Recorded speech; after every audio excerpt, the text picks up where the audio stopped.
Yo. So, good morning to you folks. Now, I've got the story that I have been teasing I would read for a while now, and I hope that I've edged you off so much with my constant allusions to it that you are now on the verge of utter climax. And yeah, just a quick rundown. It's not a very long story. It's the end of Thomas Ligotti's short story compilation. My work is not yet done, which in my opinion is his most conclusive work or collection of short stories, which resembles a novel more than anything else, because as I mentioned before, he has never written a novel. But these stories fit together in kind of spiritual successor sort of way. It all starts with this office building that's just kind of in the middle of this wasteland. There's these primitive hominids that are just like kind of shambling around it and clawing at the glass surface. And you know, I'll talk to you about a lot of the allegories, because the conspiracy against the human race, for some reason I always say a conspiracy, the conspiracy, because it is the conspiracy that life is worth living and we're not malignantly useless. It's a template for what he's communicating through a lot of his pessimistic works. Now this story is probably the most disconnected out of the three, and my work is not yet done. But the stories get like substantially more and more ethereal and surreal, and this is called the Nightmare Network, and it is a fucking nightmare of corporate horror mastery. So yeah, I'll be smoking some fucking 33% fucking weed. It's gonna give me a good fucking buzz. Some Black Devils, mocha vanilla. Things are amazing. They're not clove cigarettes. No, unfortunately, smoking clove is actually really fucking bad for you. But it looks like one because of the black appearance to it. You know. See, schmear, and I love the gold lettering on it. Right, schmear, focus, come on, focus. Yeah, I think you can kind of see it. Anyways, it's pipe tobacco, and it tastes like a hot chocolate or a mocha, and it's got a little bit of this like sugary flavoring on the filter, so you can lick your lips and taste it. But last announcement, oh hey Crow, what's up Crow? Our buddy will say hi without. Hey, go ahead, have a drink. I don't know if you caught him, I can't let the camera linger on them for too long. They don't like being watched. I don't know if you can see that, but I like having crows doing visitations. So yeah, before I get into this, well, for one, I should issue a caveat. If you're not very familiar with horror and you're easily grossed out, and because Thomas Ligotti is like, he's a master of mind fuckery when it comes to his brand of cosmic horror. Very rarely will you encounter gory scenes. There's a lot of gory scenes in this. There really is. I was taken off guard when I heard this. It just popped up because I had autoplay on, and I was listening to some narrators, well, YouTubers narrating some of the stories.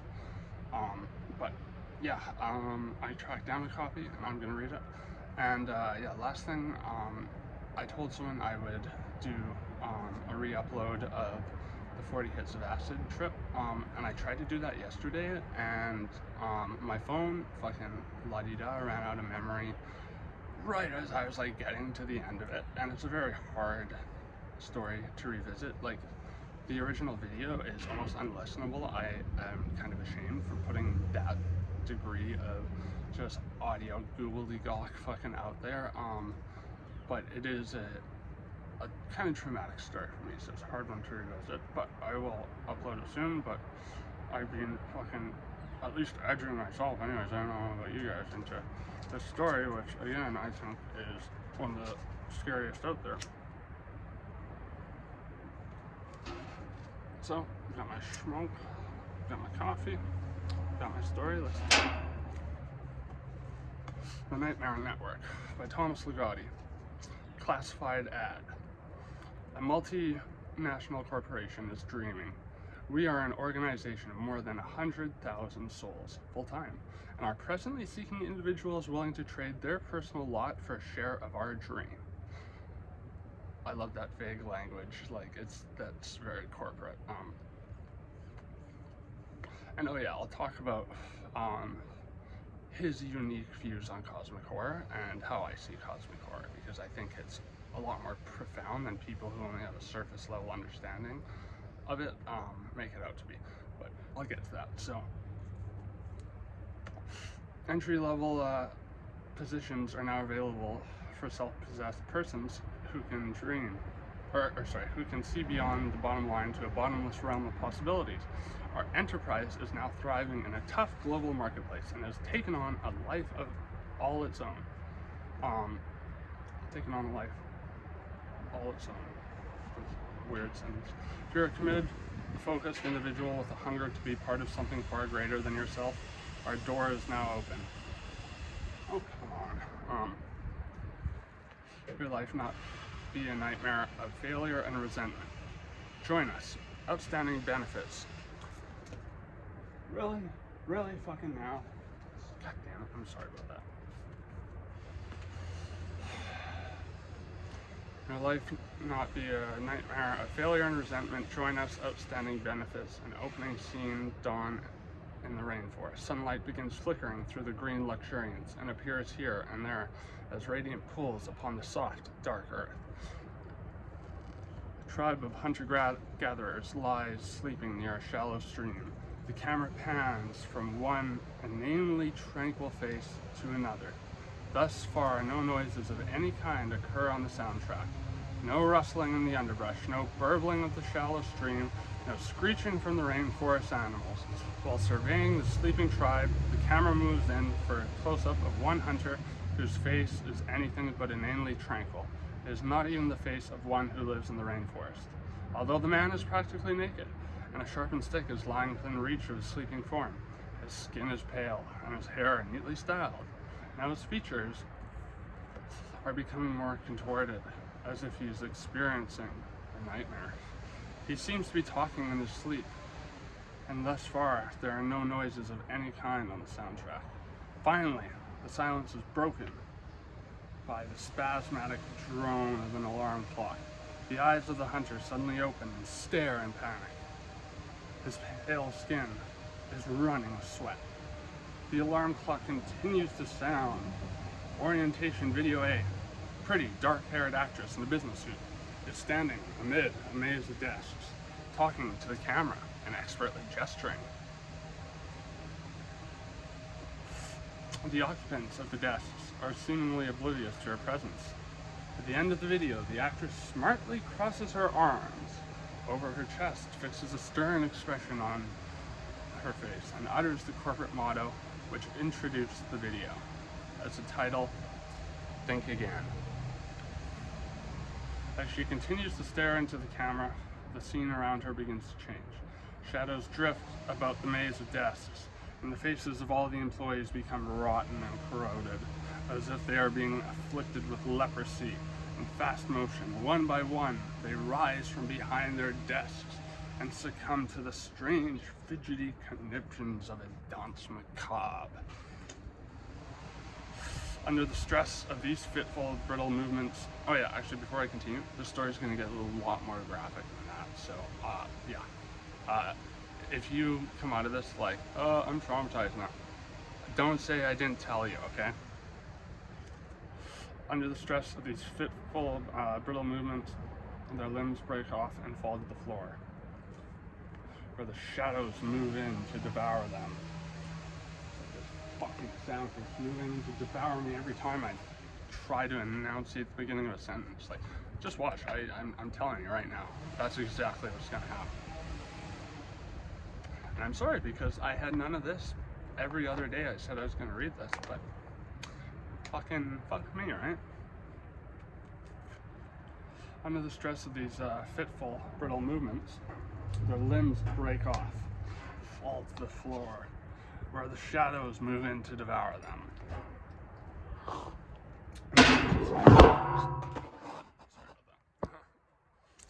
Noses and ears quickly wither, lips peeled back to reveal broken teeth, eyeballs shriveled in their sockets. The pretty dark-haired actress continues to stare into the camera with a stern expression. Memo from the CEO as the forces operating in today's marketplace becomes more shadowy and incomprehensible. We must recommit ourselves every second of every day to a ceaseless striving for that elusive dream, which we all share and which none of us can remember. Like, I don't know about you, but this is saying some pretty profound stuff subtextually, but yeah, maybe it's just me, I don't know. I'll talk about that more after I finish the story. So yeah, so this dream we all share, but none of us can remember if it ever existed in the first place. If anyone thinks that,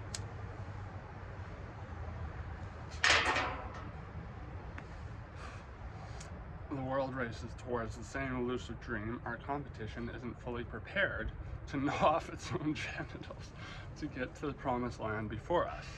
Keep it from themselves. Think again, from a supervisor's notebook.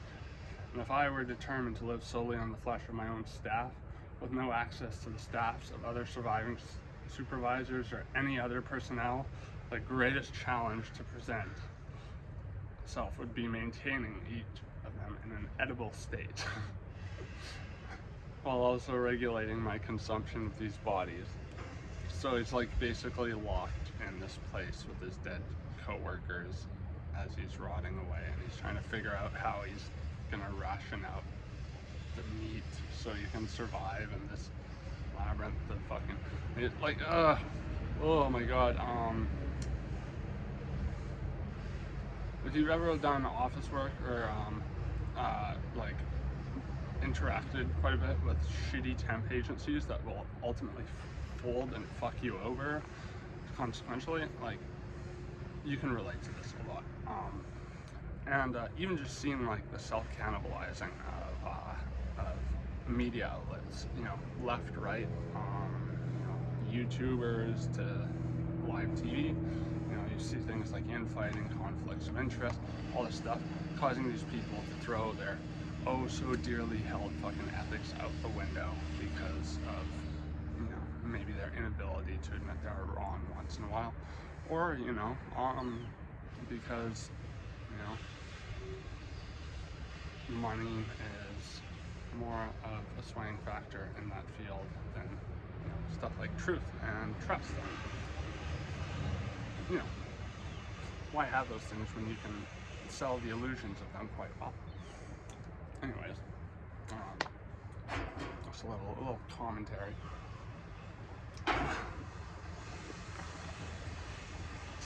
So, perhaps I should try to keep them all alive. In that case, I could simply restrict myself to ingesting only those elements capable of regeneration, such as blood.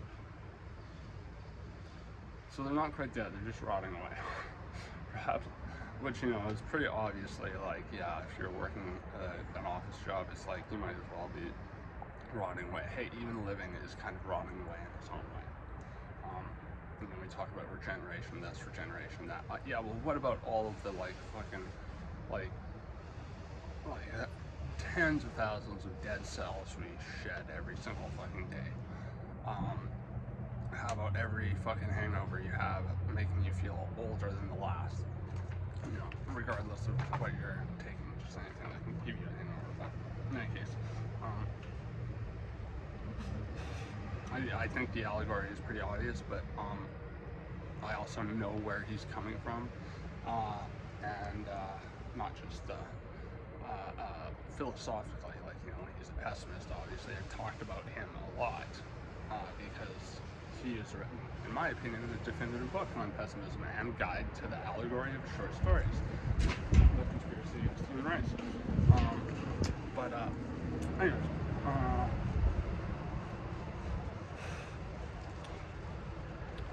so he's talking about, you know, trying to preserve the blood just for, you know, I just mentioned the term regeneration, you know, he's drinking blood to regenerate himself. Like, you know, I'm sure you've heard about the billionaire who's drinking his own son's blood now, or some shit like that, or it's being injected into him because he thinks it'll keep him, like, vital. It's like, dude, just fucking re-age, it happens. Get over it and stop wasting your life pursuing these stupid, like intensely dietary exercise and cosmetic surgery, weird stem cell fucking testosterone injection type things that make you look like a cross between a fucking alien and a vampire. Alien vampire. So, please, people like that, transhumanists, stop. Stop. We do not need to perpetuate life, okay? It's like, dude, you have a son, fucking why don't you enjoy it with your son, not drink his blood? That, I think, is probably going to not just outright traumatize him, but it's going to stick in his craw, and it's going to fuck with him, and that's going to, like, worm into him as he grows older and thinks, like, about just how weird that is, and it, like, really dawns on him, and then will it become something traumatic? I mean, like, could you imagine being told, like, by your father, oh, hey, can I drink your blood? I think that would be normal, like, you know, it would help me. It would help me.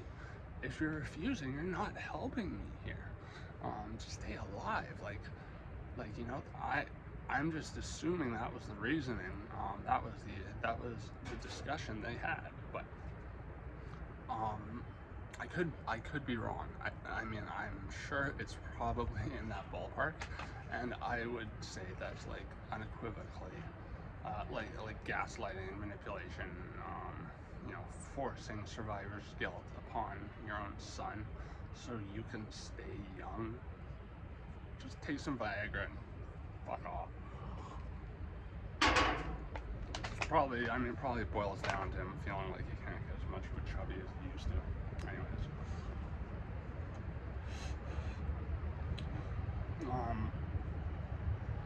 I could simply restrict myself to ingesting only those capable elements of regeneration, such as blood. Even so, I do dream about their armpits and elbows, those of all the men as well as the women. I think that within the first 2 days of cannibalistic survival, one would devour all of those tender, wrinkly parts. The hunter of the green doors of an elevator slide open, revealing a man in a dark business suit. He is standing dead center in the frame of the shot. And his hair is noticeably neat, well styled. I know, right? Yeah, that's it. In his right hand is an automatic pistol with a nickel-plated handle. Ooh, what's going on here? He holds the weapon close to his side as he steps out of the elevator and begins walking swiftly down one brightly lit hallway after another. A series of offices with open doors passes on either side of him. At one end of one of the hallways, he stops before a door that is closed.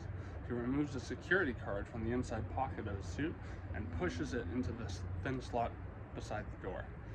There's a soft, droning sound, and the man opens the door and walks inside, leaving his security card behind. Beyond the door, he moves within a maze of desks, at each of which a man or a woman is seated.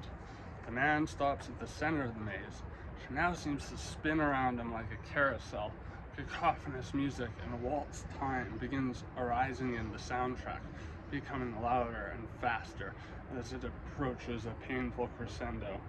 The music is then cut off by a sudden report, a single gunshot. The room stops spinning.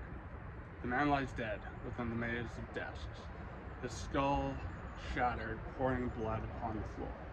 Later, the co-workers of this man disclosed that for some time he had complained about hearing barely audible messages on his telephone every time he made or received a call in the office.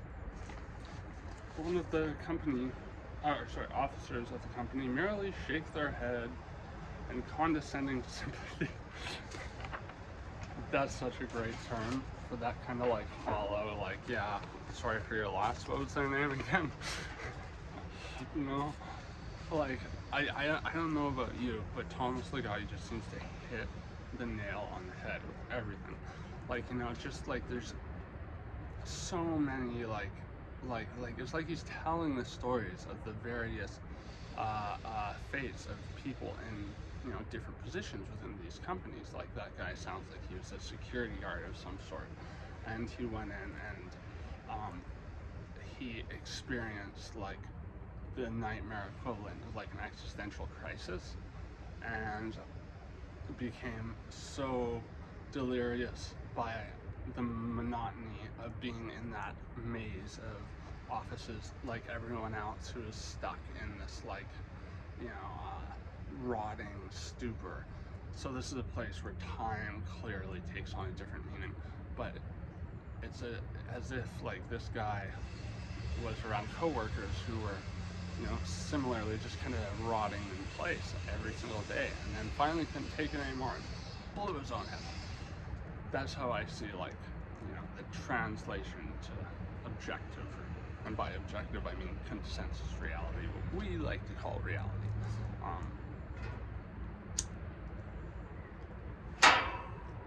Alright, stone as fuck, but I don't care. I'm so happy I'm sharing this with you, and I hope you don't mind the commentary, but like I feel like I've invested a lot of myself into like trying to understand Ligotti, and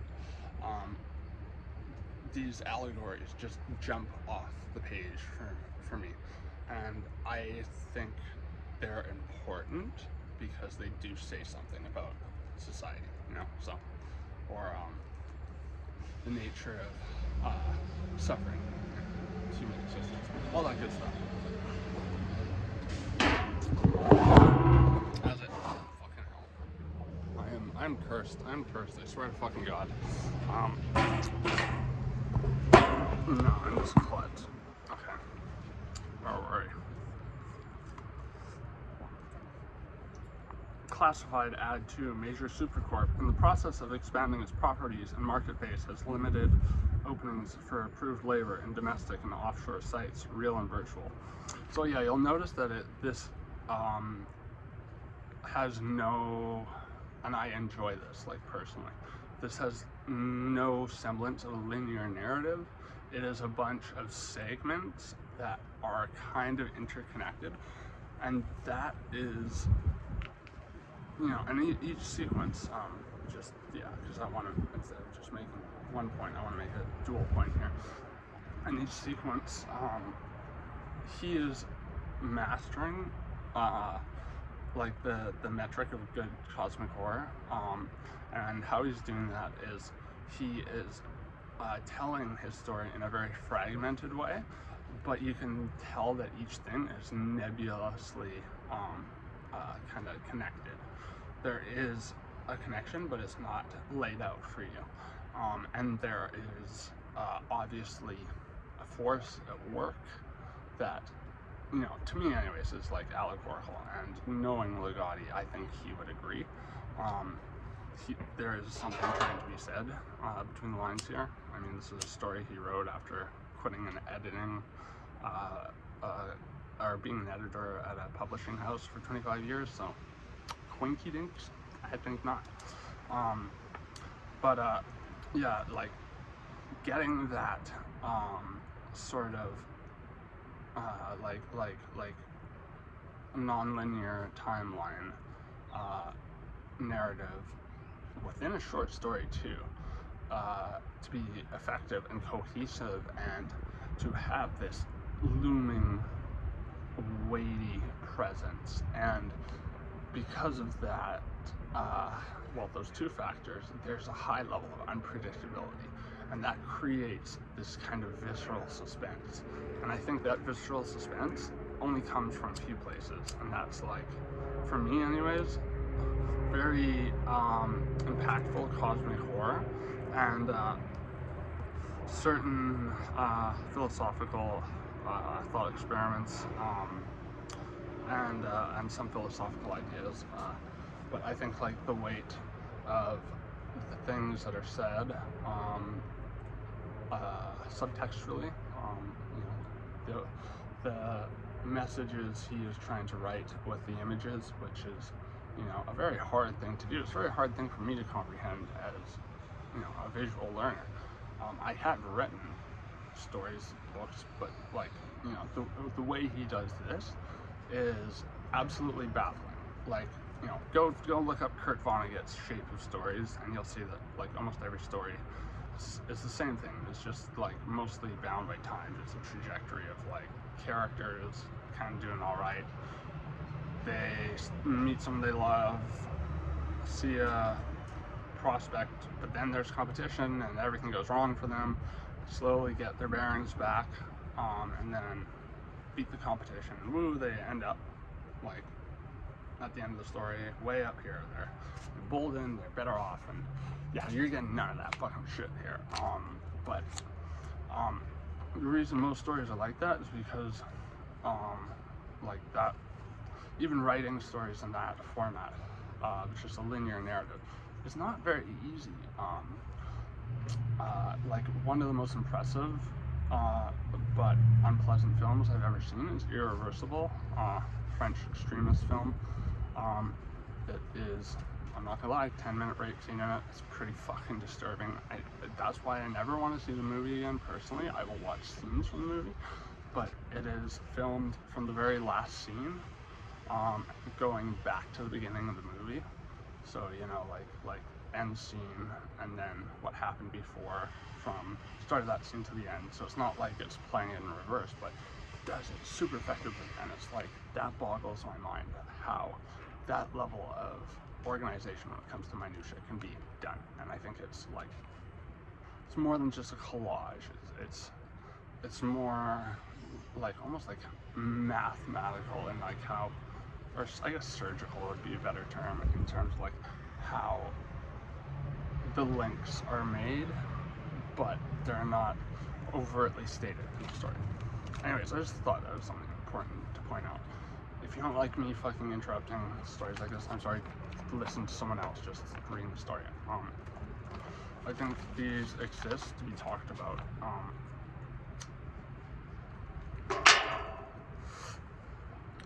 So yeah, we're cutting to a different but related segment here. Classified ad to major supercorp in the process of expanding its properties and market base has limited openings for labor, or for approved labor, in domestic and offshore sites, real and virtual. We are among the biggest legitimate multi-monopolies around, and our corporate persona is one that any AL can adopt in good conscience. He masters, I'm going to say Ligotti right now, masters the corporate speak of sounding like you're saying a lot, but saying nothing. I've been watching Succession, and they do the exact same thing in that. They will be asked a question that would be like potentially devastating, compromising to this media empire of like right-wing maniacs, sociopaths. They're all fucking sociopaths, basically, narcissists. They do the same thing. They will deflect, but they'll do it in a very flowery way, or like, so very like, or not ornate language, I guess, but verbose language that is very empty. A lot of hollow sentiments, which I kind of talked about a little bit before, but I think that's also a very hard thing to get right, or just to do well in fiction, where it sounds like because an effective parody is for something to sound like what it's parodying, while capturing what's wrong with it and conveying that in a way that's funny too. Like, that's not fucking easy, okay? I'm just like really trying to I cannot fucking and Thomas Ligotti isn't the only good writer out there. I would have these similar thoughts about whatever I'm reading, because reading for me as a visual learner is a challenge, and I take my time. I read some pages twice if I have to, because I want to understand the mindset of the person going into the story, you know, what they're overtly trying to say, but also what maybe they're unconsciously saying and not even aware of it. But like also just appreciation for the technical aspects, you know, the vivid descriptions, the eloquence. He's a more eloquent writer in other stories, but because the story is so short and it's so brutal, and it's also meant to, you know, have that that corporate jargon, which, you know, why I changed my use of the term flowery from verbose, is because the language doesn't sound pretty. It just sounds like they know what they're talking about, but they are just saying a lot of nothing, basically. So, yeah, I appreciate that. Experience and sensory deprived conditions preferred. Knowledge of outlawed dialects and nightmare network a plus. Standard survival package for benefits. Prehistoric ALs okay with biological documentation from transport agency. The farmers unplanted fields beneath a gray prehistoric sky. The camera slowly pans from left to right, revealing several figures at various positions in the foreground. The foreground and background. Each of them is warily gouging the earth with crude implements, typical of the incipient age of agriculture. Okay, when I first heard this, it reminded me of the scene in Threads where after like the world gets nuked to shit, and humanity is rendered like back into the dark ages, and they're like trying to farm, and like the ozone layer's all fucked up, so like there's like straight up radiation just coming through the sky from the sunbeams, and they're like in these black cloaks fucking trying to till the fields of like putrid soil, and humanity basically goes like, they spiral back into the Middle Ages because we've lost all our fucking tools and our computers and, you know, all the people in charge, and our you know, pesticides and our, you know, GMOs. And I'm not saying GMOs are a bad thing, but, you know, we do, like, you know, farmers now know how to tend to those types of plants more than, you know, say like mass harvesting of organic plants. But anyways, if you haven't seen that movie, fucking watch it already. It's important. Threads is important. It is a BBC fucking educational film on what a nuclear war would actually be like, or what the devastating after effects of one would be like. Anyways, it was like, but that description of these, you know, hominids who are just like gaunt and, yeah, like trying to till the soil, like it's like the same thing. And, you know, like I think humanity is not very far from that steep drop back into like the Neolithic ages, or Bronze Ages, Middle Ages, whatever. Like, I think without technology, our species making it to the same capacity of production and hygiene and health, you know, having those Maslow's hierarchy type things that we need to sustain ourselves, food, shelter, all that. Middle Ages would be like our best shot. Everything was EMP'd to shit and fucking nukes went off. But honestly, who the fuck would want to live in that society? Let's not do that, humanity. Because if we do, I would rather just be like, okay, where's a big cliff? I'm gonna do this Swedish, I'm an invalid drag on the fucking remaining populace who needs like the last of the resources and shit. I'm gonna nobly chuck myself off this massive fucking cliff. say it's a noble thing, even though it's like really, I would just rather not fucking live in that kind of world. Watch Threads, you'll know why. Plus, it's thought by scientists today that a minimum of 100 hydrogen bombs going off at once would completely destroy the atmosphere. And that is less than like the first wave of nukes going back and forth. But anyways,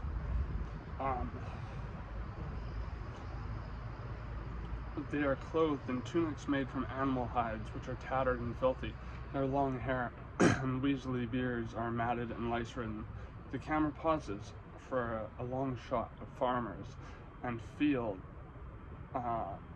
to reinforce the profound tedium of this panorama of Stone Age planting season. I've worked on a farm. I can kind of relate to that. Almost simultaneously, the figures all freeze and then look up from the earth upon which their eyes have been previously fixed. Actually, I still, like, I work on a farm, a different farm now, but, well, I mean, I volunteer, but it might as well be work. I go there for long fucking shifts, and, yeah, there is a tedium to, like, oh, I'm fucking spending 6 hours fucking pulling weeds and just destroying all the life that was in this area, but for the purpose of, you know, bringing life that isn't, like, parasitic in nature into being, which is, I think, a good way of sublimating our suffering on this planet. It's a good way to get into flow states, which I think are like the what's the word, panacea. That's a strong word to use, but you know, Ted Kaczynski said this in his manifesto, and I think it's one of the parts that's like you know, because people, just about everyone will be like, yeah, it was bad, he bombed people, and I agree, but his manifesto was like shocking levels of like Nostradamus fucking tier predictions about technology and the future and how it will like further make us subservient to it, and as a result make us less capable as a species of doing things on our own. But you know, he says that stress and anxiety comes from our lack of flow states in the wild. I think gardening, you know, helping out in a neighborhood co-op farm or whatever is a good way. It's all microdose beforehand or whatever. I've done that a couple times. I find they help to get you in flow states, and you just go in and imagine all the stress, anxiety you have fucking cooped up, just fading away. It's sublimation. It's you know, doing something so you don't have to worry about the fucking existential dread we deal with all day, whether we claim to or not. I think I've gotten over a lot of it, but I still get anxiety and stress because I am an animal cooped up in a fucking city. And I've also had life-threatening experiences in the city, so tend to get very anxious when I am fucking surrounded by people, and this is a huge fucking city, so there's constantly fucking people everywhere. But when I get out in the open, I'll microdose my system and some audiobooks or whatever, I just fucking go, and it's great. I couldn't recommend it enough. It's a way of you know, padding our time in a meaningful way. It's tangible, and that yeah, pads time until, you know, we kick the bucket for one reason or another.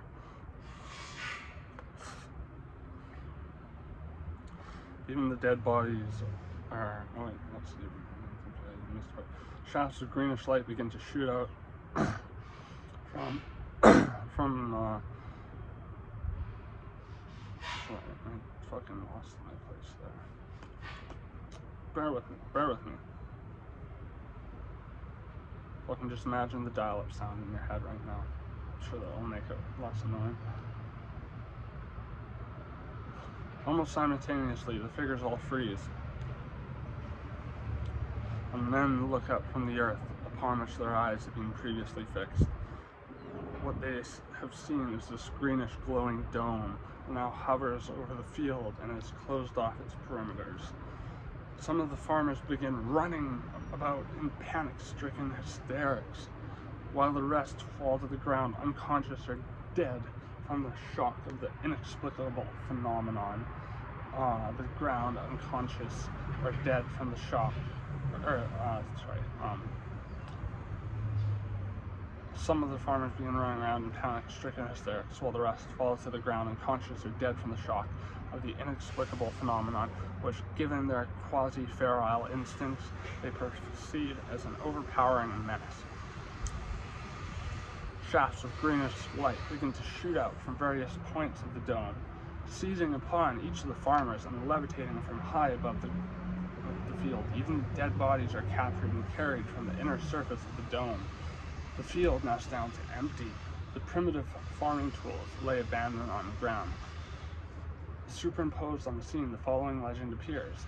The nightmare of the past becomes the dream of the future. O Nericon, one world, one dream. On the Nightmare Network, our names are unknown and our faces are shadows drifting across an infinite blackness. Our voices have been stifled to a soft murmur in a madman's ear. We are the proud failures with only a single joy left to us, to inflict rampant damage on those who have fed themselves on our dreams and to choke ourselves on our own nightmares. This is pessimistic fiction for you. Oh yeah. I don't know about you, I fucking love it. Like, there's so much that like, I could tell he was angry when he wrote that fucking line. Like, that should be pretty fucking obvious. But yeah, like, wow. Like, I think if you were to ask Ligotti, the characters in the story that are probably the most content are those primitive field workers, because they're closer to animals, and animals just function instinctually. Like, you know, Thomas Ligotti may hate life, but he's like, you know, children and animals are like, you know, pretty much like pure beings, because they are functioning in a way that isn't dictated fully by programming for children, or so, you know, they have very open minds, which is why they should, you know, be exposed to good things, if, you know, they have to fucking exist.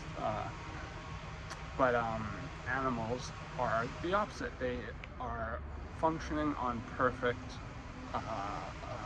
frequencies of the, you know, millennia of evolutionary you know, information that has, you know, led all the way through their ancestors' genomes changing until it reaches theirs, and they just know you gotta eat, you gotta sleep, you gotta fuck.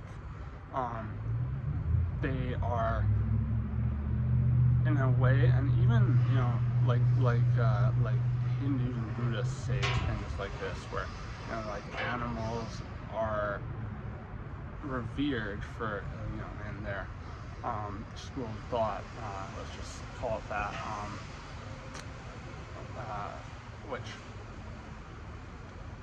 yeah, they're revered for having innocence about them because of their lack of, or even a wisdom about them, because of their lack of consciousness, in a sense of, you know, this, like, really, really almost overwhelming self-awareness of what we're doing.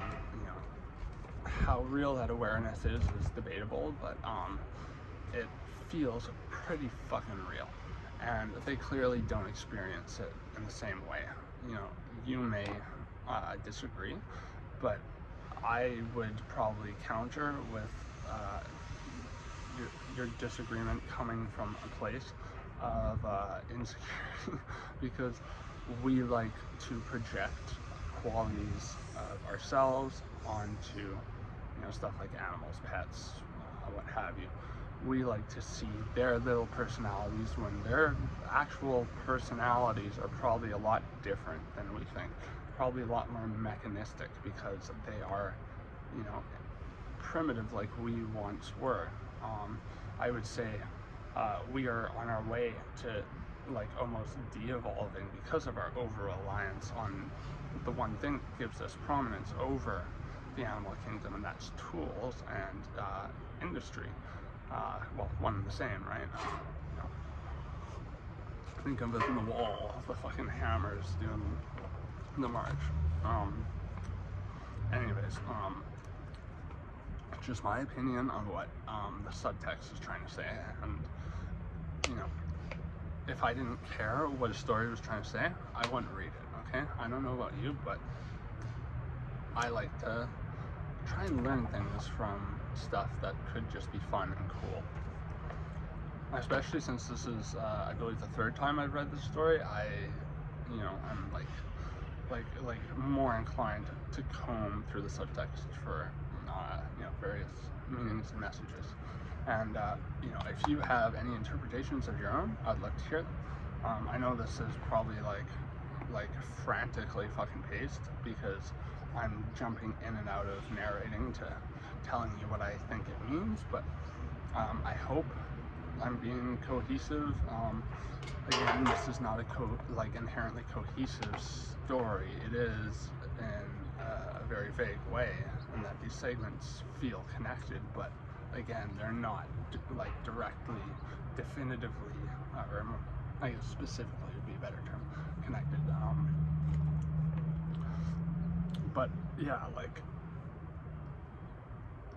it's such a comment, like a resounding comment to me on how essentially corporate, Protestant work ethic type reforms on working in our society has led to this. It says, the nightmare of the past becomes the dream of the future, where we'll go on and on and on all day about how bad working conditions were, say, 100 years ago. But then you read something like George Orwell's Road to Wigan Pier, and as hard as the work was on the people, the mole man doing the fucking coal mining after walking some crazy 6 miles downhill, taking off their clothes, fucking mining coal all day, and they're called mole men because they're no taller than 5'5". He said they were some of the happiest people he ever met, despite them doing what we would almost consider slavery levels of 16-hour days, 6 days a week, fucking doing this shit. But it sounds like they're almost like the Seven Dwarfs, hi ho, off to work we go. Jesus Christ, thank you. So Seven Dwarfs, fucking in, what is it, Cinderella or whatever. Is that propaganda to make work seem oh yay, let's go and punch the clock with merry glee? Because there's a lot of good social commentary like this, in my opinion, and there's a lot of stuff that almost is like espousing certain behaviors that are thought to be ideal for our society. Hard workers who are punctual and professional and don't complain, and Protestant work ethic type shit that has consumed the West, and it consumed the world, and it makes people fucking miserable. Yeah, it's not as bad as China or anything, but that doesn't mean we can't make fucking improvements. But yeah, Oniricon, one world, one dream. They don't want you dreaming for yourself, so they're gonna say, we're doing this together, almost like a communist attitude. How you've probably seen this parodied on fictional shows where they have trust exercises and stuff. They'll have someone fall off a chair, and you gotta catch them. you know, some of those that have failed and made their way into cringe compilations, so you may have seen that. But like those types of group exercises with corporations are so like weirdly like we're doing this together, and it's like made to in my opinion sway you towards thinking almost like a hive mind instead of thinking for yourself. If you're thinking for yourself, you are out of sync with your fellow workers, and sorry, but that is like kind of fucked up if you ask me. Yeah, I love the wording here. On the Nightmare Network, our names are unknown. You know, we're basically made irrelevant by becoming just another number, another worker bee. I mean, at least bees like are crucial for the survival of the planet. We're like the opposite of that. And our faces are shadows drifting across an infinite blackness. Like, you know, it's that's like modernity, you know, described to a T. You know, in that, like, you know, people seem to have differing definitions on modernity, but it definitely seems to me what Rimbaud, or is it, I don't know, Baudelaire came up with the term. I go with his definition, because he was the guy who coined it, which is how people kind of fall into these existential dreads, these midlife crises, because they feel irrelevant as society becomes enriched or whatever with you know, more and more complex you know, forms of technology. You know, we see this now more than ever. So pretty profound of him to say that like a couple hundred years ago. But that's kind of what this describes to me. How as we will grow older, we will grow more irrelevant as a means of distracting and making life somewhat bearable changes over the years for people. Our voices have been stifled to a soft murmur in a madman's ear. You know, I think that's referring to, like, you know, how a lot of people go to therapists or whatever. And, you know, a lot of like modern therapists are kind of new agey, and they have like kind of wacky views. And like my psychology professor told me, the majority of private practices don't even have a real diploma. They have some like Dr. Gonzo type shit where they like just paid a place to give them a diploma. But anyways, we are the proud failures with only a single joy left to us: to inflict rampant damage on those who have fed themselves on our dreams and to choke ourselves on our own nightmares. So, you know, basically we are, you know, feeling this malice, this scathing rage towards something. You know, a corporation is a conglomerate. Like, I get mad sometimes when there are bullshit policies in corporations, and I feel like I got ripped off, and it's like a no exchange policy. Like, I bought a lighter, stopped working, 20 seconds later, tried to take it back. Oh, no returns. I'll get mad, I'll fucking scream about the policy, but I won't scream at the worker, because it's not their fault. They're just doing their fucking job. They're getting paid fuck all. So I always make a point of being like, I'm not mad at you. I am mad at the corporation and their crooked behavior. But the thing is like, you know, where's the person to point to and be like, fuck you, you know? You can't do that with a conglomerate. They are like an eldritch horror. They are this like constantly shifting visage of like different faces making up the tree, like, and that is this corporation and its ranks. And you know, usually when there's like massive corporations like CEOs and stuff like that, the people they put out there, it's almost like you know how Saddam had like all these body doubles and shit. Like a lot of presidents have done that in the West too. It's like that. They'll like fake hire someone to pretend to be CEO, while the real CEO's like going Epstein Island. Like, yeah, they are like eldritch horrors in that way. They are kind of incomprehensible threats to happiness, maintenance of the planet, not pulling a Purdue or a Dow and just dumping fucking chemicals everywhere and indiscriminately.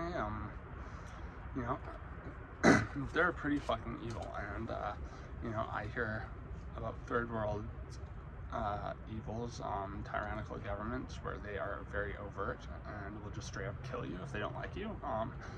But when it comes to shadowy duplicity like that, I think that there's a type of evil that's very distinct to it, and I think it's almost scarier because of the lengths that they're willing to go to cover things up. You know what I mean? Like think about all the fucking Hollywood perverts and stuff, all the weird Nickelodeon shit. Like those people went to great lengths to cover up like the fact that they were making children's show just so they could hire their fucking pedophile friends and have fucking these parties that exploit fucking underage actresses and actors, and yeah, it's just disgusting. And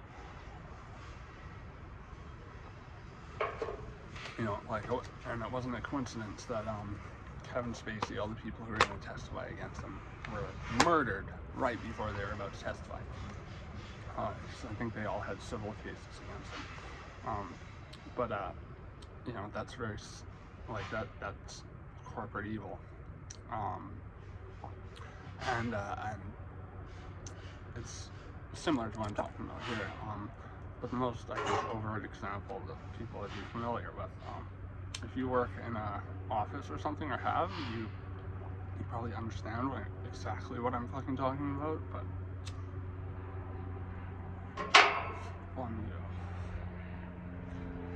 experience in sensory-deprived conditions preferred knowledge of outlawed dialects on a Nightmare Network Plus standard survival package of benefits.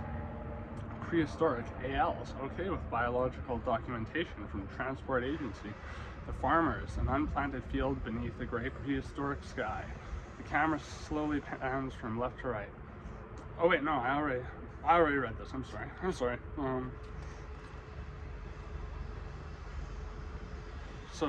So dreams and to choke ourselves in our own nightmares. In some, we are the expediators of the apocalypse. There's nothing left to save if there ever was anything. It's very pessimistic. If there ever could be. All we desire in all our bitterness is to go on to ruin in our own way, with a little style and a lot of noise.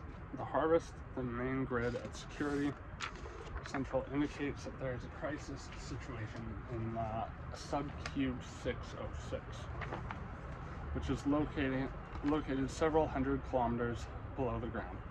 A minor security officer explains to his supervisor that for an undetermined period of time, the Nightmare Network has been engaged in undetected communication with all 150 of the ALs in 606, feeding them images and data on their computer screens. A hasty check of all monitors revealed that personnel in that particular subqueue had been in a malignant dream state for at least 72 hours. Signals to the monitors had been altered so that visual and auditory data from subcube 707 were substituted for those that were supposed to emanate from 606. The system was not programmed to indicate an alert after detecting the duplication of data, an oversight that would be corrected in the future. In the present, a heavily armed security force descends to 606 for the purpose of assessment and possible remedial actions. What they discover there causes some of the new recruits to vomit in their helmets. The entire cube is in an uproar, and there are mutilated bodies everywhere. Oh my god, this would make such a good video game, dude. It's like what he just described in that one little bit was like you ever play Fear? The first one and the second one were good, anyways. It kind of reminds me of that, but except for this badass, fearless, paranormal hunting SWAT team. It's a bunch of guys who you know, very humanly see all this fucking carnage and puke into their fucking helmets. You know, like that's a little more realistic. But like, can you imagine that video game where there's like, because I played video games where you can give yourself like PTSD and stuff. Well, not quite PTSD. It's like if you like that Shadow over Innsmouth game, the Lovecraft one, which is okay. It was okay. Like you can make yourself go insane if you looked at something that was like really grotesque for too long. You know, that kind of realism would be like really interesting. It could be very annoying if overdone. Like you know, Myth Survival had a lot of realism, and it just became more of a chore to play than, you know, fun. But anyways, I like that there are realistic portrayals of things happening to people in this very, very dreamlike, nightmare-like atmosphere. The system was not programmed to indicate an alert after detecting the duplication of data, an oversight that would be corrected in the future. In the present, a heavily armed security force descends 606 for the purpose of assessment of possible remedial action. What they discover there causes some of the new recruits to vomit into their helmets. The entire cube is in an uproar, and there are mutilated bodies everywhere. The ALs who are still alive are running amok within a maze of computer terminals. Most of them are naked and covered in blood. Some have adorned themselves with entrails that dangle around their necks or have wrapped blade skin above their heads. Many of them, I fucking told you. I told you this is going to be a fucking heavy-duty story, man. The ALs who are still alive are running amok within a maze of computer terminals. Some of them are naked and covered in blood. Some have adorned themselves with entrails that dangle around their necks or wrapped blade skin or above their heads. Many of them are eating the flesh of the dead and the dying. An influx of blood and other bodily fluids have caused short circuits in many of the computers, which are spraying sparks and occasionally electrocute one of the servicing ALs. Oh my god, like what a picture of fucking absolute carnage. Like that's it's tough to get more hardcore than that, and like I hate shit that's just like needlessly hardcore, like Rob Zombie stuff, where it's just like you know, he do the same thing, like, oh, look at this person who's half dead with their entrails dangling over their fucking neck, like, you know, that could be done just to be like, gory, scary, but like the way he's built this up, like how they got here from kind of rotting and then going insane in this sort of state of like mental stasis, but like physical rot, and like just the sheer atmosphere, the weightiness of it, you like bam, bam, bam, bam, bam, just barrage of like absolutely shocking, like, you know, not just like visual grotesquerie, but like occupational hazards in the area, like those sparks, which, you know, add more chaos to these living fucking people who have shown up, you know, and the security force, basically. You know, now they have to contend with all these crazy ALs, you know, these people who are workers that are just rotting, going insane, eating each other's flesh like zombies, getting electrocuted by these sparks shooting out everywhere. Like, can you imagine doing that cleanup job? Tell me how much you would have to be paid an hour to take care of that. Let's just say they give you like a little submachine gun, like a 40 cal fucking submachine gun or something, like an H&K or something like that. I know a lot of you guys would be like, I'd be so down for that. I'd play that game. And it's like, yeah, you may play the game, but there's life and then there's games. But anyways, I'm loving this. I hope you are. The computers are still in working order, have the same message upon their screens, and flashing luminous letters. All of them read, "Greetings from the Nightmare Network. Classified ad 3, Omiricon requires employment units with autonomous or semi-autonomous programming to oversee workforce of non-conscious ALs. Yeah, very clearly, because it seems like they're alluding to turning their autonomy back on, giving them self-awareness again, which, is just, oh my god, it's fucking terrifying. Can you imagine that? You go to, your first day at this weird job corporation, they show you this ad, and then you get put into, a massive blackout, and you rot away, and then you come to again, and you're eating the flesh, and dangling, that's terrifying. I'm not scared by much, but I find that deeply terrifying.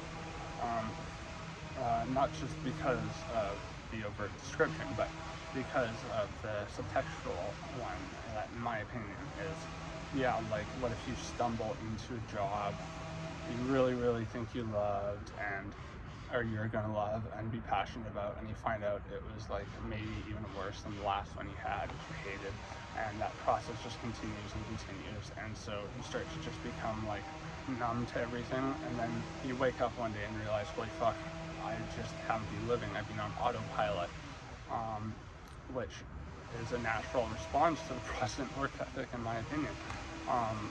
9 to 5, 5 days a week type thing. It's something that is, soul crushing, I do finger quotes because, I don't think I'm a proponent of the idea of the soul, but, I always reserve, a chance that I'm wrong, but you know what I mean, there's a reason people want to dissociate and derealize, get fucked up after work, drink their wages, because that type of stuff, legitimately drains your, your creative drive, if you are inclined to that, towards that sort of thing, just, constantly being let down, and you feel like, oh, finally I can get paid for a passion, it just doesn't happen, I'm sure a lot of you can relate to that. I certainly can. Not that I work at 9 to 5 right now, but I have. So yeah, we got this crazy fucking just mishmash of mutilation, let's call it that.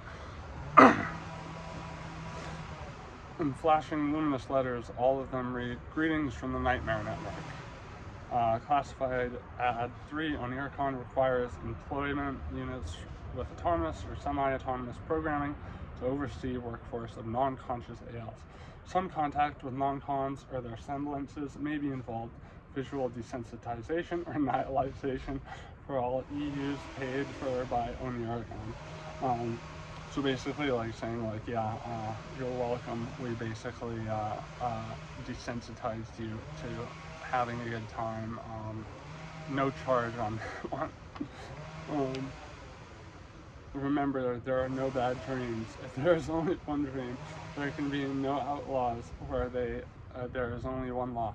Artificial entities from the Nightmare Network that attempt to impersonate employment units will be discovered and reprogrammed to exist in an internal state of hallucinated agony. Imperfectly functioning EUs will be discovered and mercifully deleted. Possible elevation to part-time or full-time status as a cyber personage with commensurate benefits and restrict them. Oh god, that he's just, despite how otherworldly this is, he has the corporate jargon, it's so grounded in fucking reality. He has it to his fucking T, man. Masters and slaves, twilight in an ancient desert land.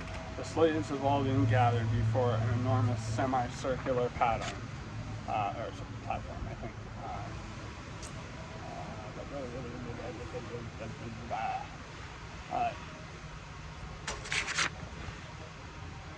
Before the platform is a sea of loincloth slaves kneeling in the desert sand. which has grown full with the setting of the sun. The camera focuses on a central part of the platform, where a number of slaves are being tied in a row of freestanding pillars. From the crown of each pillar emanates a clean, steady flame that provides generous illumination for the entire platform and places special emphasis on the restrained bodies of the slaves. On either side of the platform are the seated figures of the royal family, priests and high priestess. High priest. I don't know why I keep saying priestess. It doesn't fucking matter. High-ranking military officers and other notable persons of the kingdom. You know, pretty obvious. You know, religious figures. You know, the military are kinda like above everyone else. Pretty obvious social commentary, if you ask me on that. Fucking disagree? Fucking tell me. I like when people disagree with me. Whoa, crow. What's up?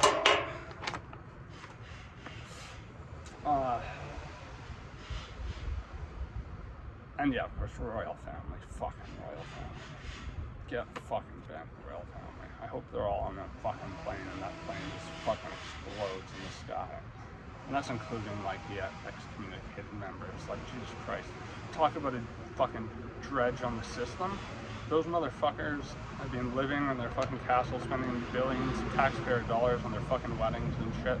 And, like, even Canada pays taxes now to the royal family. In Britain, it is fucking ludicrous. It makes me mad beyond. I'm not even going there. After the sun has disappeared behind some distant sand dunes, leaving tens of thousands of slaves in total darkness, the proceedings finally commence. The head executioner and several of his assistants now ascend behind the enormous platform from a stairway to the right. The camera follows behind them as they approach the flaming pillars, where the bound slaves await an elaborate regimen of torture that will continue throughout the night and end with their simultaneous deaths at sunrise. But when the head executioner reaches the center of the platform and turns to receive a sinister-looking instrument held out to him by one of his assistants, he suddenly freezes in position, a statue with outstretched arms and open hands. At this point, one of the slaves kneeling towards the front of the massive audience rises to his feet and jumps onto the platform. No one makes a move to stop him. The slave walks up to the flaming pillars and scans the horrified faces of his fellows who are anticipating a night of agony and ultimate death. After a while, he simply shrugs and turns away from them, stepping over to the head executioner. The slave looks the frozen figure up and down. With the fingers of his right hand, he probes beneath the wide gold neckband which the executioner is wearing, which is symbolic of his office. Some moments pass with no change in the gruesome functionary state. The slave now appears to be slightly exasperated. He removes his fingers from the gold neckband, and with the heel of his right hand, gives the statue-like figure a sharp rap on the side of the head. The head executioner suddenly goes into motion again. Seizing the crow offering implement of pain and picking up where he left off. Before leaping from the platform, the slave glances around as if to see if any of the other persons there might return to his place among the other slaves, who do not in any way acknowledge that he has ever been absent from their ranks. Briefly deferred, the long night of torture and death can finally begin, followed by a feast upon the bodies of the dead, within the system having absorbed or destroyed every one of its competitors. Oniricon begins to deteriorate. It is then that the executive conspires to create a number of puppet entities which would provide a degree of competition for this organization, thus refusing its lower level executives and other conflict-driven personnel with a sense of purpose once more, and staving off total degeneration. The majority of Oniricon's employees, the billions of AVs, and a greater percentage of EUs had existed in a benign dream state for so long that they seemed to require no external stimuli of any kind. Although this remained a matter of debate among the organization's scientists, who are highly adept at providing themselves with trumped up mysteries and challenges. For a time, Project Puppet Corp succeeds admirably. And some of the artificial corporate entities do quite well in the marketplace for what is left of it. In the end, however, they are too absorbed or destroyed by Oniricon, unable to recognize. No! God damn it. The universe is fucking conspiring against me today. Jesus Christ. Unable to reconcile themselves to the prospect of terminal stagnancy for an organization that has always subsisted on the principle of ceaseless growth. Many of the governing executives voluntarily submit to de-evolutionary brain surgery and afterward join the ranks of non-cons ALs.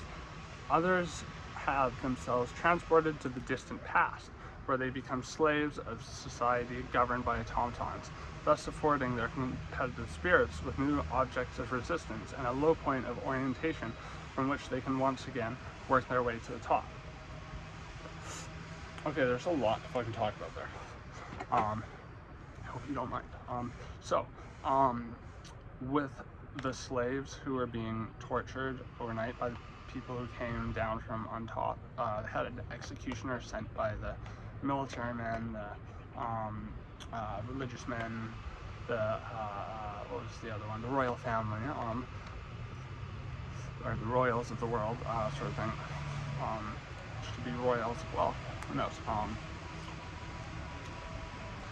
I think he's describing people getting sacked. So essentially, people getting fired, and maybe a bunch of people are getting just purged in the same day, and they don't really know what's going on. They're just so focused on saving their own skin, and this guy gets the opportunity to actually usurp the fucking head executioner and maybe save everyone else, but he knows better and to stay in his place, because regardless of how far up he may get on that platform, he's going to be cut down anyways. And he also wants what's being consistent and what's being familiar, just repeatable, say like paycheck to paycheck. When you live paycheck to paycheck, your life kind of centers around that, which if you live in the West especially, that's kind of the lay of the land here, and your life revolves around that. So when you're awarded this, say, Deus Ex Machina chance of, say, you're about to, or you are fired, but then time freezes and goes back a couple minutes, and you have a chance to try and avert that. Even if you try, you're probably going to fail. I mean, I'm just giving you a real world example that I think is similar to what he's describing there, just stripping down some of the surrealist aspects of that. But also puppets are a reoccurring image in his work, just like a lot of uncanny valley type figures like puppets, mannequins, clowns, because in the conspiracy against the human race, in addition to referring to people as malignantly useless, he refers to us as puppets, who are essentially these human bio robots that even the spiritually exalted of us, we say that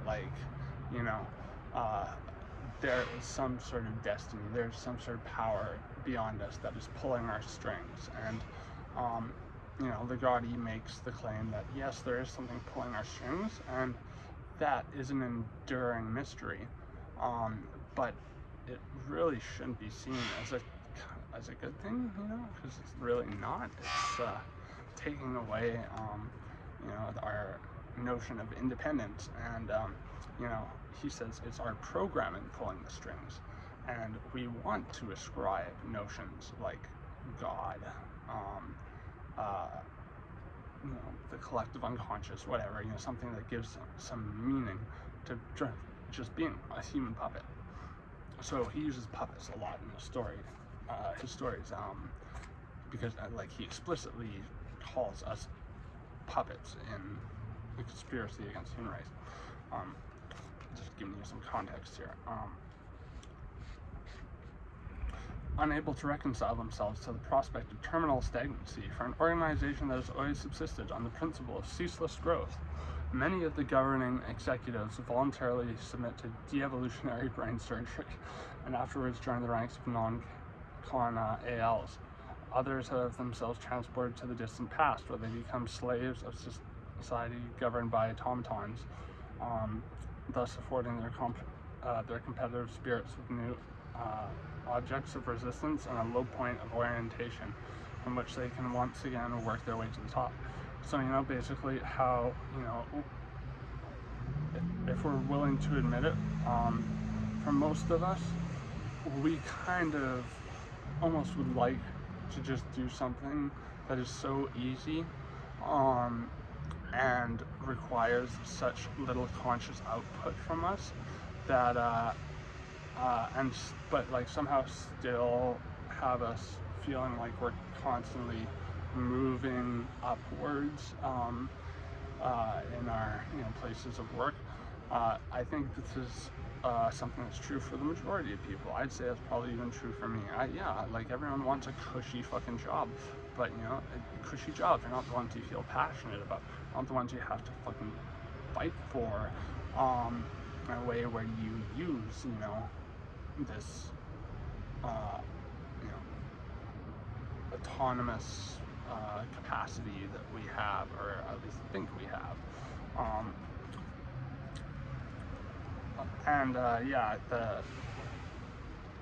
What he says next, really ties this up. The remaining G's occupy your time by playing extravagant and intensely cruel practical jokes on one another. He's describing Schadenfreude, I think, Schadenfreude. I've asked almost every German person I met to pronounce that, especially German when they pronounce that. I just find it sexy for some reason, even though Schadenfreude is literally taking enjoyment from the death of others, or the suffering of others, which whether you think you've done it or not, you have, because we all have. If you've ever watched someone having a bad time, a bad day, even if they're not a good person, like a terrible criminal on Cops, or some such reality show, you've engaged in Schadenfreude. It's this vicarious experiencing a pain. Even America's Funniest Home Videos, you see people step on a fucking pitchfork or whatever, and fucking their plow, and fucking smacks them in the face, garden rake. That probably wasn't very fun for the person, but it was hilarious for everyone watching it. It's like one of those things where it's if it's gonna happen, you might as well laugh about it. It's kind of almost absurdist take on it, but this is going even farther, saying that we jokingly act malicious towards each other and just go, yeah, it's a joke, bro. Which, hey, I'm not gonna lie, my favorite type of satire is like Red Bar Radio, for example, where it's playing characters that personify the worst traits he sees in the people he's criticizing, like David of Red Bar Radio. And by doing that, unless you're stupid, I think you would probably think he's racist, transphobe, homophobe, all these things, anti-Semitic, even though he's Jewish himself. But then you see when he's talking seriously about stuff like race, where he fired his old co-host for being racist on air. It's one of those things where there's so much activity on behalf of people who want to like you know, do the right thing for those who've been marginalized for so long. Like it's more often than not, I find self-serving for the person doing it. Like, you know, they're not. It's like when parishioners,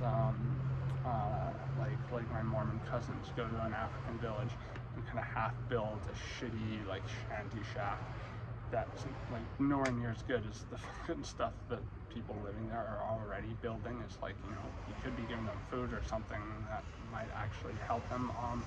But no, you're just doing this so you can pat yourself on the back and say you did a good thing at the end of the day. You know, people do stuff like that in between work to make it like, oh, okay, I'm not doing anything meaningful all year, but I'm going to do something that is at least hold for pretense. Yeah, so, he is nailing the fucking psyche of working people, I think, here. With the remaining G's occupy the time, playing extravagant, intensely full of practical jokes with one another. In this manner, most of them are killed off or are so severely damaged they can no longer function at any level of the organization. Then all of a sudden, a solution seems to present itself to one of the highest ranking GEs, who is an old-timer recovering from a major substitution procedure in his own private medical cell. Some stage of his convalescence, the ancient exec is made to regain consciousness of himself and his surroundings, a situation that is supposed to occur during the normal course of these procedures. When he becomes fully awake, he is surprised and somewhat horrified to find that grafted to his torso is the head of a corporeal non-con. This state of affairs seems to him to exceed even the wildest of the pranks lately being perpetrated at Omericon. The head of the non-con does not appear to be alive, so the old man is startled when his mouth pops open and begins to emit a long, thin strip of paper, much like those produced by ticker tape machines of the 20th century.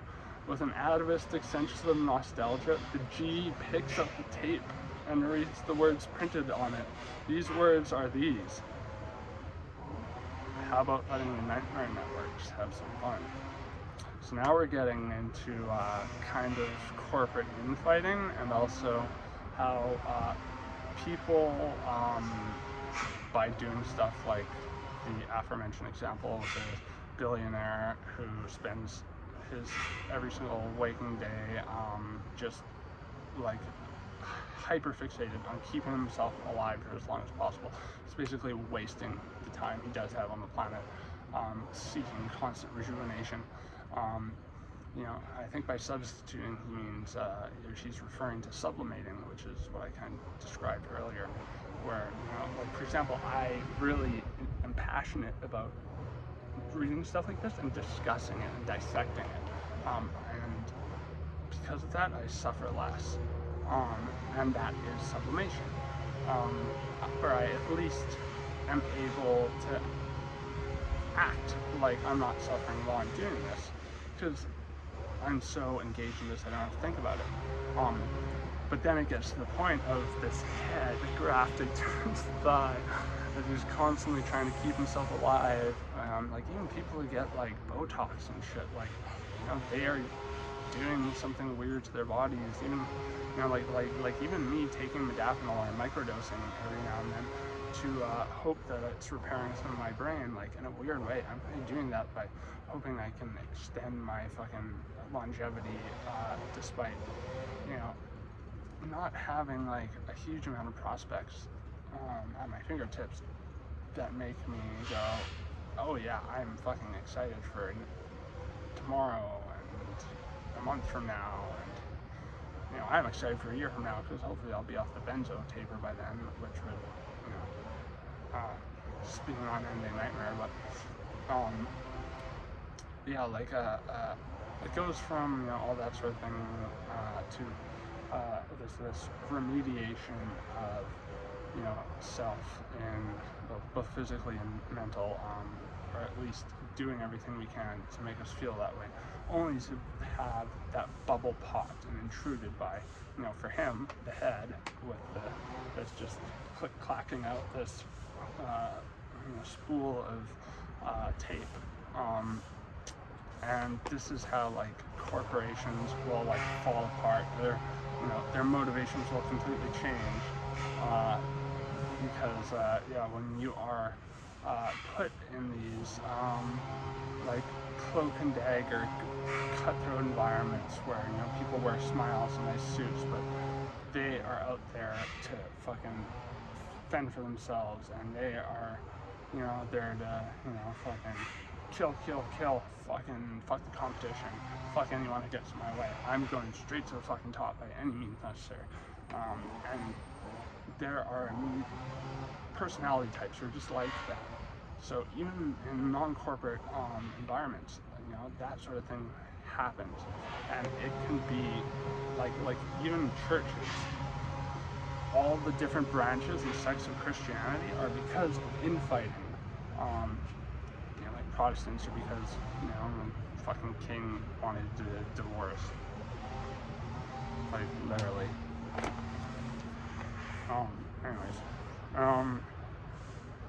So the words are these. How about letting the Nightmare Network have some fun?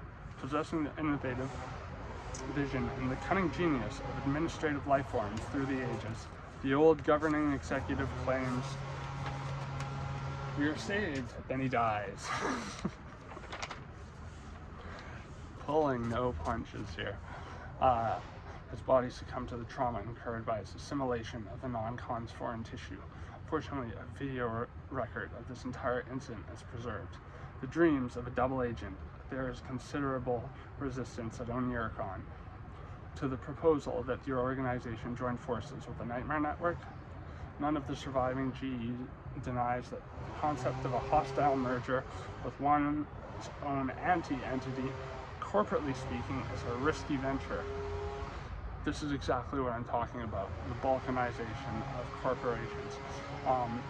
And let me just take a moment to, I haven't quite mentioned this, and I think it's, I've described how there's one of the big elements of cosmic horror that's ever present in this is this vague,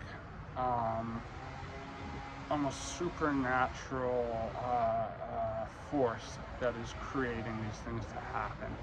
Or maybe the force is just chaos, and so it's making things happen in a way that is very disorderly, but that does have connecting factors. But because it's chaotic, it's a lot harder to find patterns, rhyme, reason in the chaos, if that's the case.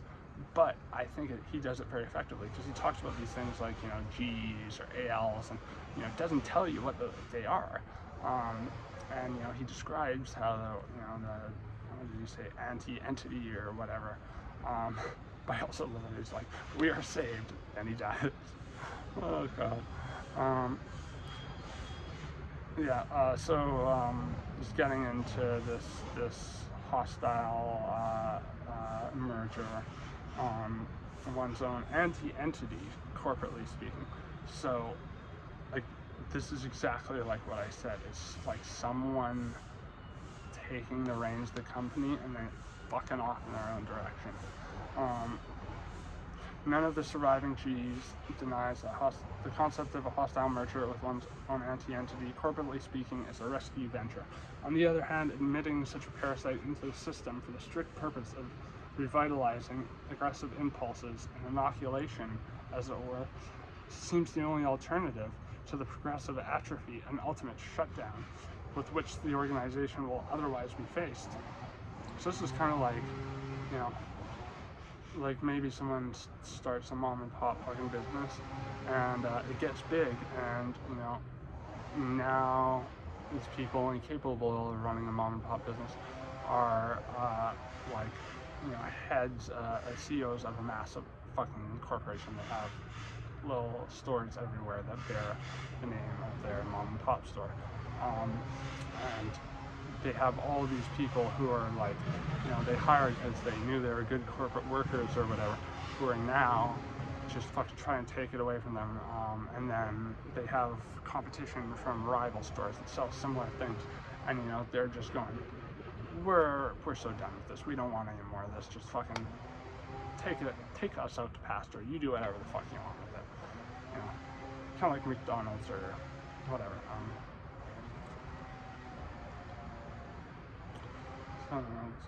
Yeah, that's what I mean by inoculate. An inoculation, as it were, seems the only alternative to progressive atrophy. So, you know, like Coach was saying, it's like they're slowly just, you know, because entropy, getting older, getting more weary, don't need this bullshit, this corporate double-speak, silver-tongue rhetoric that, you know, everything that's said seems rimmed with gold, but is really just, you know, shit, and just, you know, shit that's fucking spackled with gold is still shit.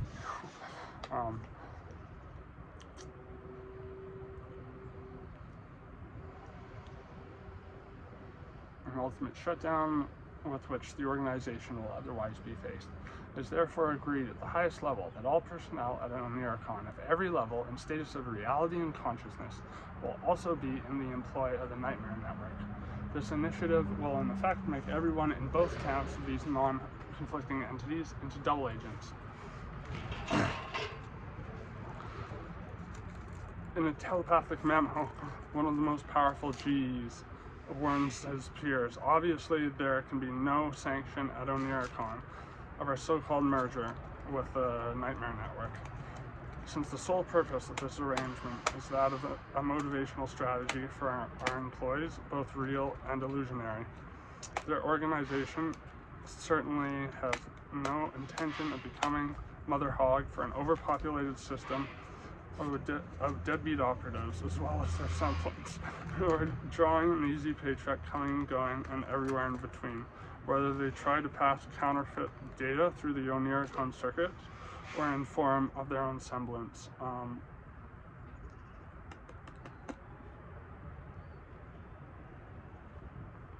Semblances, who are drawing an easy paycheck coming and going everywhere in between, whether they try to pass counterfeit data through the Oniricon circuits or inform on their own semblances for attempting the same. Thus, infiltration of Oniricon by a Nightmare Network and vice versa has to be pursued simultaneously, taking place in a most surreptitious manner, one recruit at a time, until there is a perfect similitude between the two entities. So that kind of reminds me that like corporate espionage that he's describing there, you know, like now they're no longer just workers, they're double agents essentially. You know, as these corporations are supposed to be, like, you know, you would think on amicable terms, merging. I mean, he did say it is a hostile merger, as most are, but, you know, if you want to sell that merger to the public, which most corporations would, because that's why most mergers happen, you know, save their asses financially or to make them even more money if they're, you know, already well off. You know, they are to the public going to try to sell it as an act of camaraderie or whatever for the most part. Not, you know, it's very rare that you hear corporations make the concession that they're going bankrupt or whatever. Maybe some CEO, when they finally collapse and it's shown that they've been doing like MLMs for a long time, they'll declare bankruptcy as a way of being like, see, I'm a victim too, you know, like, oh god, they're just the worst. Fucking corporate types, man. I know, obviously it depends on the person, but yeah, the reason I bring this up is it kind of reminds me of Videodrome, or with lesser effect in my opinion, like the David Cronenberg's other films that have organic body horror type stuff, but also, you know, has like people being drafted into these weird body horror fucking, like they're now spies or assassins or agents for one side fighting the other. Even though, like, you know, these sides are both basically like one side of the same coin, so and they're supposed to be merging anyway, so they might as well merge without all this fucking like mayhem and massacring happening. But you know, that's just, you know, these things aren't peaceful in real life. Maybe they're not like actually like cutting off limbs or anything, at least not here. We don't think, maybe they are, who knows. But maybe they have a full-on blood sacrifice beforehand. I don't know. I don't want to find out. But they're gonna, backs will be stabbed, metaphorically speaking, or physically speaking. This process is swiftly completed throughout the nightmare network, where individual and collective values tend towards subversion without regard for rational pretexts. All of them being natural-born losers and saboteurs, they run crotch first into the market. Even some adopting multiple identities so they can experience more than one of the monstrous the monstrous thrill of selling out their own futile aspirations. The camera pans a crowd of faces whose eyes are bleary with sedition and a lust for self-destruction. To no one's surprise, the response of the personnel at Oniricon is identical to that of their counterparts at the Nightmare Network. Subsequently, there ensues an epoch of complex, proliferating intrigues and conspiracies among the ranks of double agents, whose agendas become so densely intertwined that they are virtually indistinguishable. Even the governing executives of Oniricon, many of whom, defectors from the Nightmare Network, have thrown themselves into the depths of the New Order and lose all sense of identity in the ever-expanding nebula of blind agitation, which possesses a power and impetus that belongs entirely to itself. After a time, no one can be sure whom they are serving whenever they commit any given act of sabotage or support.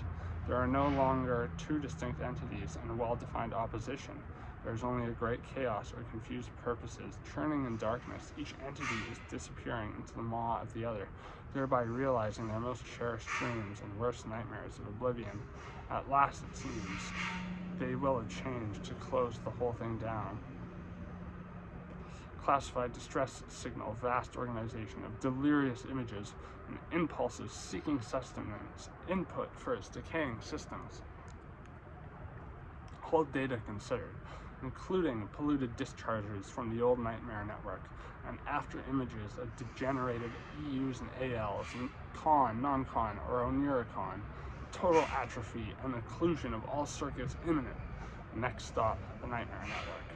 Your surplus information, shadows and semblances lying dormant in long unaccessed files could be used to replenish our hungry database. No image too hideous, no impulse too attenuated or corrupt.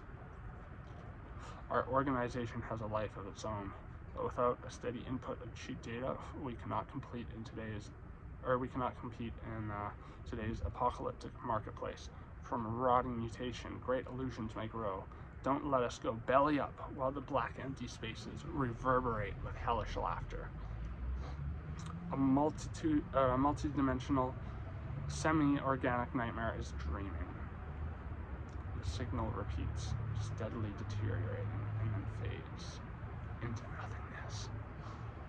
Long shot of the universe. There is no one behind the camera.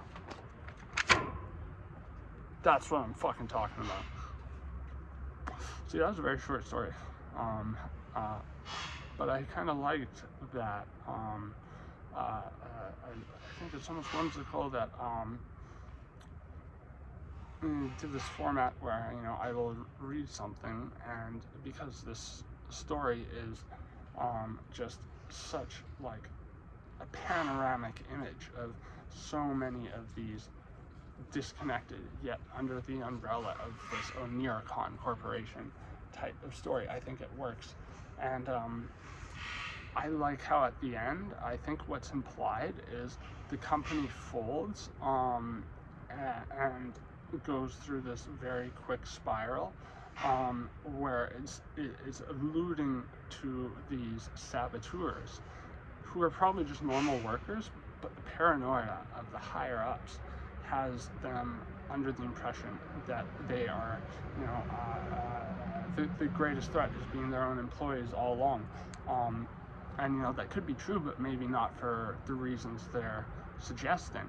And so they essentially just self-sabotage. They self-cannibalize, they usurp every ounce of worth in their workers and the concept of their company and themselves, and they kind of create this black hole. And there's these hideous laughters of this void approaching, and in my opinion, I think they created this void, or their corporation, the formation of which was a response to this void. So in a sense, jobs are meant to be a way of sublimating us from thinking about the void, being death, the great beyond, the potentially infinite, the big question mark. And these corporations, they're making noise as a sort of resistance to the void, and resistance, I think, in these types of stories, just like Videodrome, where people become, saboteurs or double agents against these mysterious, enigmatic forces. It's supposed to symbolize, in my opinion, how we do this weird thing where we like to convince ourselves that we're subversives and that what we're doing is acting against the forces that are keeping us disciplined in a way that fits their model for how they want us to be, as opposed to our model for how we want to be within the various models that make up their company, their corporation. And this sense of being a rebel fighter, if you will, in a corporation is just an illusion. You are just being used, or you could be even being used for something as silly and meaningless as paranoia from the higher-ups, who could just really, they got enough money in offshore bank accounts or whatever, where they could just pack up, catch flight at a private airport when the IRS is after them, and the only people left to punish and make an example of are the people in the company who, due to varying levels of discretion amongst employees based on, the hierarchy, and you say the same thing about religions, the truths are, or, like pseudo-religions. I'd say all religions are kind of pseudo-religions, but like, what I mean by that is like Scientology, where there's like paywalls for getting to higher levels, where you're, finally shown the handwritten stuff that L. Ron Hubbard wrote out while he was blacked out on amphetamines, rum, and Seconal, about the Xenu alien shit. And people are like, holy fuck, I paid 6 figures for this? What the fuck? And it's describing to me something like that, where working, where your time is literally money, in a way where you're surrounded by people who all are donning these constantly shifting facades. So like whatever mask they're wearing that day is the mask that they think the higher ups want to see, and all of that scheming, which is just the nature of like that sort of workplace that fertilizes conspiring and spite and this greedy climb up the human staircase to the top, no matter the cost for those you work around or you work with, is what leads to the death of these sort of corporations. And like with the camera, which is, I think in this story meant to represent our mind's eye seeing into this world, At the end, there's no one behind the camera because there's nothing left but us and our now understanding of how, have you ever heard the term shell company? Well, how the argument could be made that almost all companies are shells. They are shells filled with bullshit to perpetuate their own existence, and of course their monetary gain, satisfaction, no matter the human cost, and we are left just with the camera and nothing but this blank slate where it seems like generations of workers have infinitely made that fertilizer for us, and now behind that camera, what are we going to do? Are we going to let ourselves be consumed by the void, or are we going to continue to sublimate ourselves into having this illusion of doing something different, something better, something more constructive than this hollow idea, this notion of the supreme monopolizing corporation that was there before, but obviously was a bad thing because it thrived off of the suffering of other people. It doesn't explicitly spell out why, but that's cosmic horror for you. That's effective cosmic horror. And yeah, this ended up being a super long video, but I like to talk about what is truly being said when there is fiction that is done well enough to where there are, in my opinion, like with this story anyways, very profound and like relatively truthful, as relative as truth can be.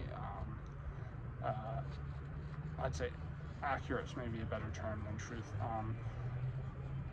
Parodies, very macabre, grim, bleak parodies of the soul-sucking drain of being just this corporate puppet, dancing to the sound of someone else's bank account going ding, ding, ding, ding, ding, ding, ding with more money, hoping that we can be the ones who get to go, ooh, fucking another $100,000 in my bank account, another $100,000, regardless of the fucking cost. And yeah, if you'd like me to do more videos like this, I would be fucking happy to, because I had a lot of fun doing that. I think I've smoked enough cigarettes and fucking, I mean, I could definitely smoke more weed, but I've smoked enough cigarettes for a while. But I probably smoke more when I do videos than any other point during the day, so don't worry, I don't smoke like this all fucking day long. But when I really get in deep stuff like this, that's just like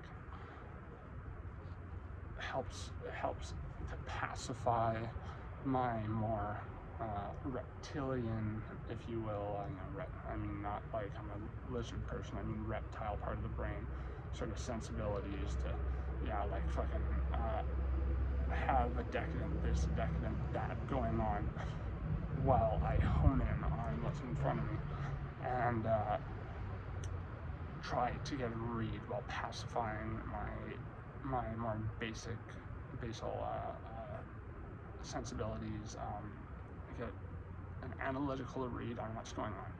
And yeah, feel free to look at the Nightmare Network. I'd suggest reading the whole book. My work is not yet done because the stories do, I think they, as I said, they are like spiritual successors. The first story is definitely the most like grounded in what feels like a real workplace, more of a narrative as opposed to this intertwined tapestry of grotesque scenes being orchestrated by this mysterious Oniricon. Yeah, it's great cosmic horror. And, you know, I got plenty more stories like this that I'd be happy to read. As I said, this is a fucking disturbing story. Yeah, I hope you enjoyed it, and I hope you learned something from discussing it. And, you know, if you came to your own revelations, I want to hear about them, so tell me. Tell me, and, yeah, much love. Catch you later.